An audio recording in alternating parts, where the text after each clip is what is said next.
Polda Papua ungkap cara KKB bertahan dan menyerang. Kelompok kriminal bersenjata KKB di Papua terus bermunculan dan beraksi secara sporadis, khususnya di Kabupaten Intan Jaya. Mereka bahkan berani menantang TNI Polri untuk perang secara terbuka di wilayah tersebut. Hal itu menurut Kepala Polda Papua Irjen Paulus Waterpauw karena secara geografis berada di dataran tinggi. Bentuknya memipih dan banyak jurang terjal sehingga sangat sulit bagi TNI Polri untuk melakukan operasi. Sejauh ini aparat keamanan kesulitan menangkapnya juga karena mereka hidup membaur dengan warga lokal. Di pihak lain, warga umumnya dalam perasaan terintimidasi sehingga tidak berani melapor. Aparat juga kerap kesulitan mendeteksi karena tak semua paham bahasa yang digunakan. Paulus Waterpauw juga mengatakan bahwa di Papua ada hampir 250 bahasa. Mereka tidak perlu sandi khusus, masing-masing bicara saja menggunakan bahasa ibu, kita pasti tidak paham.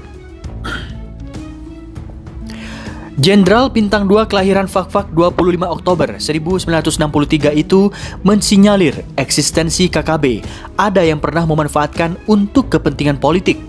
Mereka diminta menyerang salah satu peserta pemilihan kepala daerah misalnya, juga untuk melampiaskan kekecewaan bila ada pihak yang tidak mendapatkan proyek. Indikasi-indikasi semacam itu terasa, tapi butuh pembuktian di lapangan yang tidak mudah. Di Intan Jaya ada banyak KKB di bawah pimpinan orang-orang tertentu yang umumnya pengangguran.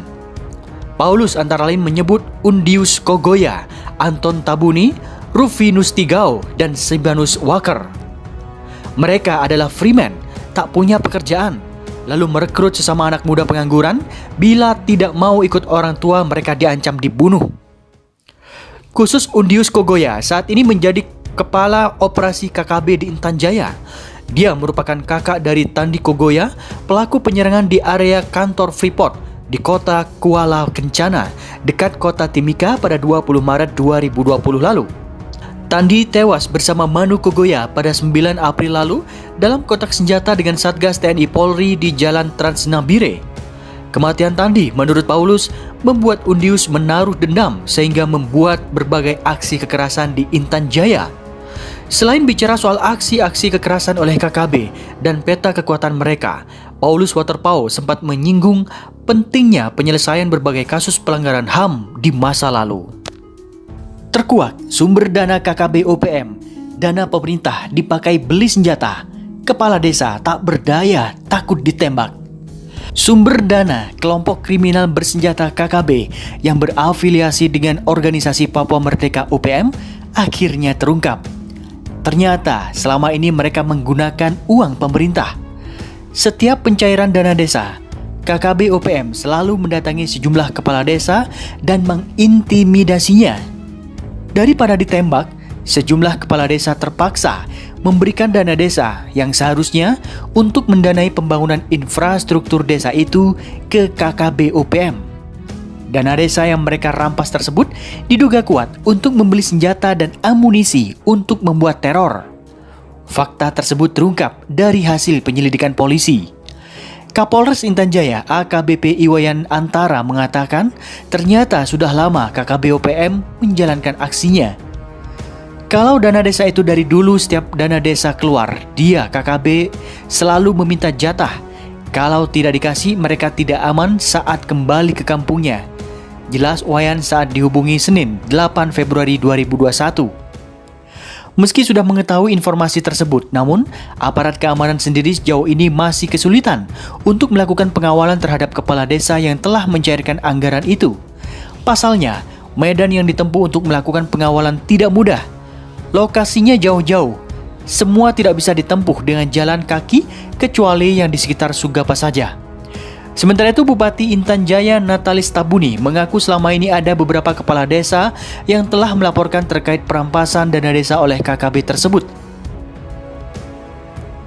Ada beberapa kepala desa mengakui kalau mereka diminta memberikan dana desa dan terpaksa memberikan daripada mereka ditembak. Namun demikian, dirinya belum bisa memastikan dana desa hasil rampasan itu digunakan untuk apa oleh KKB. Hanya saja, dirinya merasa heran soal kepemilikan senjata api KKB.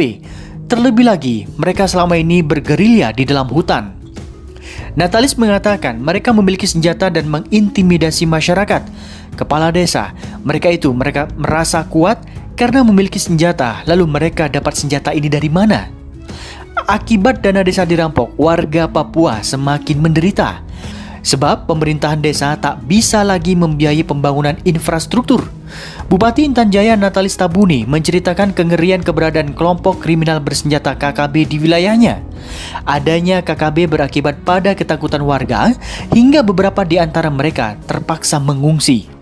Bahkan, Bupati dan jajarannya mengaku tak berada di kantor pemerintahan di Sugapa dengan alasan keamanan. Natalis mengaku bahwa dirinya juga diancam oleh KKB, termasuk pula jajaran pegawai pemerintahan mendapatkan ancaman dari KKB. Menurutnya, KKB meminta bantuan makanan hingga uang dengan bersenjata lengkap ke rumah-rumah warga. Ancaman eksekusi menurutnya, KKB tak segan-segan melakukan tindakan kekerasan kepada warga yang menolak memberikan bantuan. Kalau tidak dikasih, mereka eksekusi. Buktinya ada 2 warga ditembak karena dianggap dekat dengan aparat. Jadi kalau tidak kasih karena kebetulan tidak ada, lalu dibilang kamu merah putih, jadi kita bisa disiksa. Kekhawatiran Natalis itu juga berdasarkan pengalaman-pengalaman sebelumnya.